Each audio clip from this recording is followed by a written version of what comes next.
Hello दोस्तों, नमस्कार। कैसे हैं आप सब? आई होप कि आप सब अच्छे होंगे और अच्छे से मन लगाकर पढ़ाई कर रहे होंगे। तो कल हमने आप लोगों को करीब 210 प्रश्नों की श्रृंखला करा दी है। अभी बचा हुआ है 50 प्रश्न। तो 50 प्रश्नों को आज सुपरफास्ट करके आज इसको पूरा एक ये 250 प्रश्नों की श्रृंखला को ख़त्म कर देंगे। इसके पहले मैंने करीब आप लोगों को वन लाइनर प्रश्न 2500 से 3000 तक प्रैक्टिस करवा दिया गया है। क्यों कि आप लोग अगर अच्छे से मन लगाकर उसके नोट्स भी बनाए होंगे या पढ़े भी होंगे मेरी वीडियो पे जाके, तो सारे प्रश्न आप लोगों को वन लाइनर ही मिलेगा, क्योंकि वहाँ से आप लोगों को प्रश्न काफ़ी इधर उधर भटकना नहीं पड़ता। छोटी सी वीडियो में आप लोगों को सारी क्लासेज मिल जाती हैं और अच्छे से अच्छे प्रश्न पूछे जाने वाले ही मिलते हैं। इधर उधर की कोई बातें नहीं मिलती हैं। तो आप लोग मेरी वीडियो पर जाकर आप लोग बढ़िया से पूरा अच्छे से नोट्स बना लीजिए, क्योंकि ज़्यादा टाइम का रहता नहीं, केवल 10 ही मिनट का है। तो आप लोग अच्छे से तैयारी करते रहिए। 3-4 हज़ार प्रश्नों की श्रृंखला मैंने करवाने के बाद में अगर 110 ही प्रश्न समझो 1 150 ही प्रश्न पूछता है आप लोगों से, तो आप लोग उसको अच्छे से पढ़ लीजिए और अच्छे से तैयार कर लीजिए। ढाई 3 से या 4000 तक प्रश्नों की श्रृंखला कराने का मतलब है मैंने पूरा निचोड़ कर दिया है। निचोड़ कर सारे प्रश्नों की श्रृंखला को दिया है। तो चलिए उससे क्या गया, आज भी कंटिन्यू करते हैं कम से कम कि आप लोगों की परीक्षा में पूछा जाने वाला प्रश्न ही होगा। तो चलिए स्टार्ट करते हैं।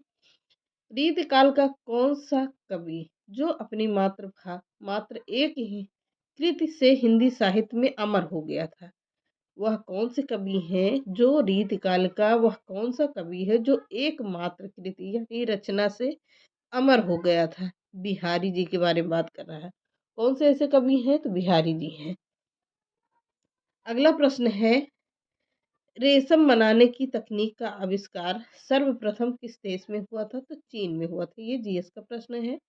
लाल पीला होने का अर्थ क्या होता है? क्रोध करना। क्या होगा? क्रोध करना होगा।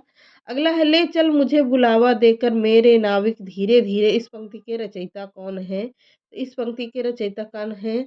जयशंकर प्रसाद। अगला है, लोग है लागे कवित्त बनावत मोहि तो मेरे कवित्त बनावत। इस पंक्ति के रचयिता कौन है? तो घनानंद है। कौन होंगे? घनानंद की है। अगला है, वही मनुष्य है जो मनुष्य के लिए मरे के रचयिता कौन है? तो वो यह है मैथिली शरण गुप्त की रचना। इसकी मैथिली शरण गुप्त की रचना है। अगली रचना है, वापसी किस विधा में रचित है? तो वापसी एक कहानी है। वापसी कहानी है। सॉरी, आप लोगों को मैंने एक कल प्रश्न बताया था कि गुड़िया भीतर गुड़िया मैत्रेयी पुष्पा की यह एक आत्मकथा है जो मैत्रेयी पुष्पा ने अपने आप के लिए लिखा था। पंक्ति नहीं, उपन्यास भी नहीं है। यह एक आत्मकथा है। मेरे दिमाग में अभी आया पढ़ाते पढ़ाते। तो क्या है? वह एक आत्मकथा है। किसकी है? तो मैत्रेयी पुष्पा का है। गुड़िया भीतर गुड़िया नोट कर लीजिएगा कहीं पे, नहीं तो फिर ध्यान से उतर जाता है। अगला है, लोग है लाग कवित्त बनावत मोहि तो मेरे कवित्त बनावत। इस पंक्ति के रचयिता कौन है? तो घनानंद की रचना है। क्या? लोग हैं लागी कवित्त बनावत मोहि तो मेरे कवित्त बनावत। यह घनानंद की रचना है। अगला, वही मनुष्य है जो मनुष्य के लिए मरे के रचयिता कौन है? तो कौन होंगे? मैथिली शरण गुप्त की रचना है। अगला, वापसी किस विधा में रचित है? तो वापसी एक कहानी में रचित है। अगला, विक्रम संवत का शुभारंभ कब हुआ था? तो 57 ईस्वी से हुआ था विक्रमी संवत का शुभारंभ। अगला है, ये जीएस में भी प्रश्न पूछा जाता है, ध्यान दीजिएगा, विक्रम संवत का शुभारंभ। अगला है, वीर गाथा काल के सर्वश्रेष्ठ कवि कौन माने जाते हैं? तो चंद्र बरदाई माने जाते हैं। कौन माने जाएंगे? चंद्र बरदाई माने जाते हैं। लाइट नहीं जल रही, चलिए कोई बात नहीं। अगला है, वीरों का कैसा हो बसंत कविता के रचयिता कौन है? तो सुभद्रा कुमारी चौहान की रचना है वीरों का कैसा हो बसंत। अगला प्रश्न है, व्यवस्था प्रियता और विद्रोह का विलक्षण संयोग किस प्रयोगवादी कवि में सबसे अधिक मिलता है? तो अज्ञेय जी में मिलता है। हीरानंद वात्सायन अज्ञेय जी में की रचनाओं में मिलता है। अगला शिव शंभू के चिट्ठे, बहुत ही इम्पोर्टेंट रचना है शिव शंभू के चिट्ठे। संबंधित रचनाकार कौन है? तो यह संबंधित रचनाकार कौन होंगे? बाल मुकुंद गुप्त की रचना है। अगला शिवा वावनी के रचनाकार कौन है? तो महाकवि भूषण को माना जाता है। शून्य की खोज किसने किया था? जीएस का प्रश्न है, आर्यभट्ट ने किया था। अगला शेष कादम्बरी के रचयिता कौन है? तो अलका सरावंगी है। कौन? शेष कादम्बरी। अगला श्रद्धा किस कृति की नायिका है? तो यह कामायनी की नायिका है। किसकी नायिका? कामायनी की नायिका। कौन है? श्रद्धा।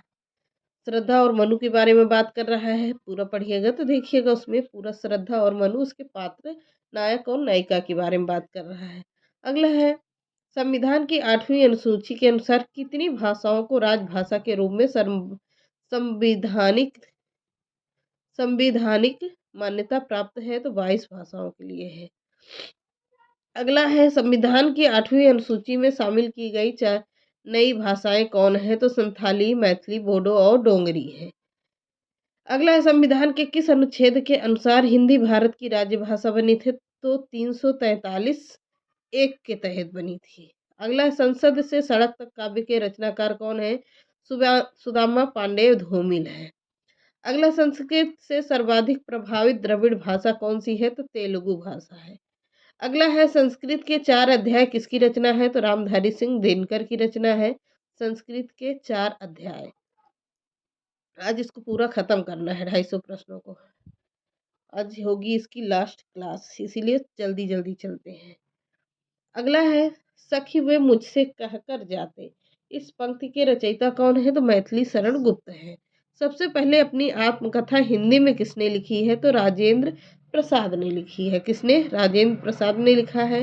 अगला है सर्वप्रथम किस आलोचक ने अपने किस ग्रंथ में देव बड़े हैं कि बिहारी विवाद में जन्म दिया है?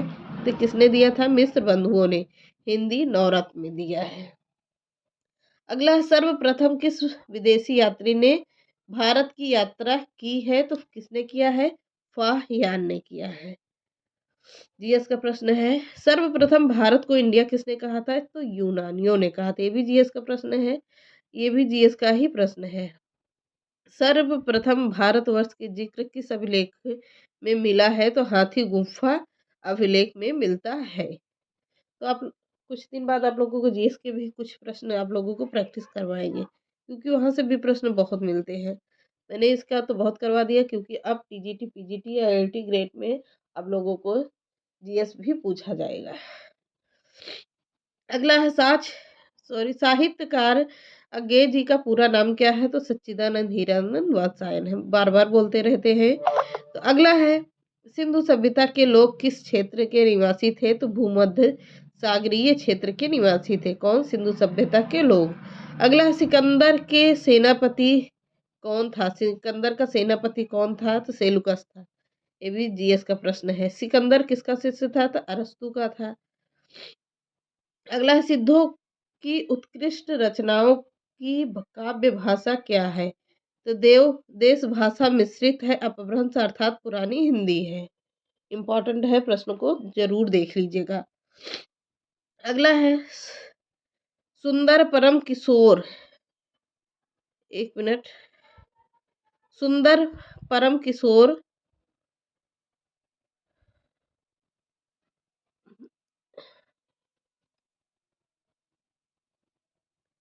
सुंदर परम किशोर वक क्रम चंचल नयन विशाल कर मुरली सिर मोर पंख पीताम्बर वर वन वनमाल, यह पंक्ति किस रचनाकार की है? बहुत ही इंपॉर्टेंट पंक्ति है किसकी? सूरदास की है। फिर से देखिएगा, सुंदर परम किशोर वह क्रम चंचल नयन विशाल कर मुरली सिर मोर पंख पीताम्बर उर वनमाल। जैसा कि आप लोगों को पहले पता है कि कृष्ण के बारे में या उनकी बाल लीलाओं के बारे में जितनी भी रचनाएं किया है, किसने किया है? सूरदास जी ने किया है।